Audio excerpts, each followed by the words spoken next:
আমাদের অনেকের মনেই বারবার প্রশ্ন আসে যে মৃত্যুর পর রুহ কি সত্যিই পৃথিবীতে আসে? যদিও আসে, তাহলে সেই রুহুর স্থায়িত্ব কতদিন হয়, সে কোথায় থাকে এবং তারপর কোথায় যায়? ইসলাম এই বিষয়ে কি বলে? পবিত্র আল কোরআন ও হাদিসের ভিত্তিতে আজ আমরা এই বিষয়ে বিস্তারিত আলোচনা করব।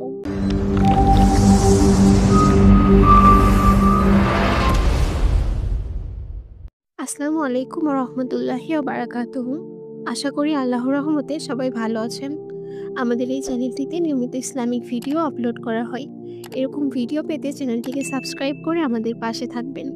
আমাদের সমাজে প্রচলিত কিছু ধারণা রয়েছে যে মৃত্যুর পর রুহ নাকি 40 দিন পর্যন্ত তার বাড়িতে আসা যাওয়া করে।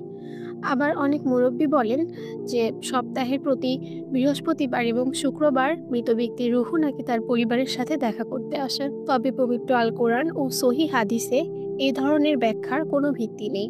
আল্লাহ তাআলা এই বিষয়ে স্পষ্ট করে জানিয়েছেন যে রুহের বিষয়টি সম্পূর্ণ আল্লাহর এখতিয়ারভুক্ত। পবিত্র আল কোরআনে আল্লাহ তাআলা বলেন, আর তারা আপনাকে রুহু সম্পর্কে জিজ্ঞাসা করেন, আর আপনি বলুন, রুহু আমার প্রতিপালকের আদেশ ঘটিত, আর তোমাদেরকে সামান্য জ্ঞানই দেওয়া হয়েছে। সূরা আল ইসরা আয়াত 85। এই আয়াতের মাধ্যমে বোঝা যায় রুহের ওপর সম্পূর্ণ নিয়ন্ত্রণ একমাত্র আল্লাহ তাআলার। সহি হাদিসের মতে মৃত্যুর পর রুহু আর পৃথিবীতে ফিরে আসে না, বরং আলেমে বারজাখ বা কবর জীবনে চলে যায় এবং কিয়ামত পর্যন্ত সেখানেই থাকে। আর বারজাখ হলো দুনিয়া ও কবরের মধ্যবর্তী স্তর। বারজাখ বা কবরের জীবন সম্পর্কে জানতে চাইলে এই বিষয়ে আমাদের চ্যানেলে সুস্পষ্ট একটি ভিডিও রয়েছে, ভিডিওটি দেখতে পারেন। মৃত্যুর পর রুহের অবস্থা তার আমলের উপর নির্ভর করে। নেককার বান্দাদের রুহুকে সম্মানিত স্থানে রাখা হয়, যার নাম ইল্লিয়িন। সূরা মুতাফফিফিনে আয়াত 18 থেকে 20-এ এই বিষয়ের বর্ণনা রয়েছে। আর পাপী ব্যক্তিদের রুহুকে নিকৃষ্ট স্থানে রাখা হয়, যার নাম সিজ্জিন। এই বারজাখের জীবন কিয়ামত পর্যন্ত চলতে থাকে। তবে মৃত ব্যক্তির রুহের সাথে তার দেহের একটি বিশেষ সম্পর্ক থাকে। যখন আমরা কোনো মুসলিম ব্যক্তির কবর জিয়ারত করি এবং তাকে সালাম দিই, তখন আল্লাহ সাময়িকভাবে তার রুহকে ফেরত দেন, যাতে সে সালামের উত্তর দিতে পারে। এই কথাটি সহি হাদিস দ্বারা প্রমাণিত। তবে এই ফেরা বাড়িতে ঘোরাঘুরি করা বা 40 দিন থাকা এমন নয়, বরং এটি সালামের মাধ্যমে একটি বিশেষ সাময়িক সাক্ষাৎ মাত্র।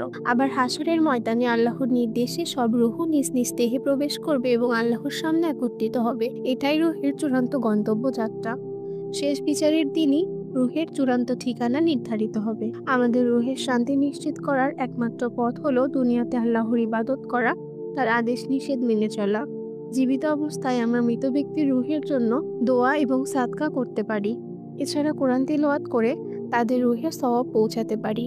রাসূল সাল্লাল্লাহু আলাইহি ওয়াসাল্লাম বলেছেন, যখন মানুষ মারা যায় তখন 3টি জিনিস ছাড়া তার সব আমল বন্ধ হয়ে যায়। সেগুলো হলো সাদকায়ে জারিয়া, এমন জ্ঞান যা দ্বারা মানুষ উপকৃত হয়, এবং নেককার সন্তান যে তার জন্য দোয়া করে। সহিহ মুসলিম।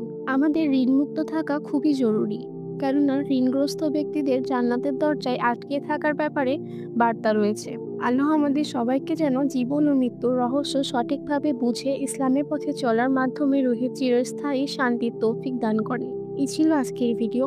ভিডিওটি ভালো লাগলে একটি লাইক করবেন, শেয়ার করতে পারেন প্রিয়জনদের মাঝে, কমেন্টে জানাবেন আপনার মতামত। এত সময় ধৈর্য সহকারে ভিডিওটি দেখার জন্য ধন্যবাদ।